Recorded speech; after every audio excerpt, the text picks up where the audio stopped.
Alabama, April 28th this year. Hundreds die in the worst tornado outbreak in decades. In our era of Doppler radar, sophisticated computer models, and high-tech warning systems, no one expected this kind of death toll. And we don't even think about a potential weather catastrophe here, a rapidly intensifying hurricane headed for the Florida Keys. That scenario has the National Hurricane Center's storm surge specialist concerned. Most of the Florida Keys is low-lying, which means they're very susceptible to flooding. With just one way in and one way out, people in the Keys have nowhere to run from storm surge or high winds. That was also true in 1935 over the Labor Day weekend. On September 1st, a strong tropical storm was moving through the Bahamas. Forecasters thought it would remain in the Florida Straits, south of Florida. Instead, it turned toward the Keys and in little more than a day exploded into a Category 5 monster. The Keys received only a few hours warning on September 2nd. The 600 or so storm-savvy Keys natives tried to get ready. Not so for the hundreds of World War I veterans living in tents near Windley Key who were working on a New Deal road construction project.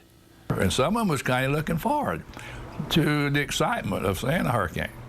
Longtime Keys resident Jerry Wilkinson has spent years researching the hurricane. He says with just 5 phones in the area, the government had to rely on written hurricane warnings dropped from planes. Even so, officials in Miami and Washington, D.C. tried to send a train to evacuate the veterans and any residents who wanted to leave. But when the train reached Isla Mirada that evening, the storm surge rolled in and knocking the train from its tracks, and time stood still. They found a number of clocks stopped between about 8:15 and 8:20. Amazingly, no one who made it onto the train died, but they were terrified as they rode out the storm. People claimed to go out, stand up on the seats to keep their heads above water.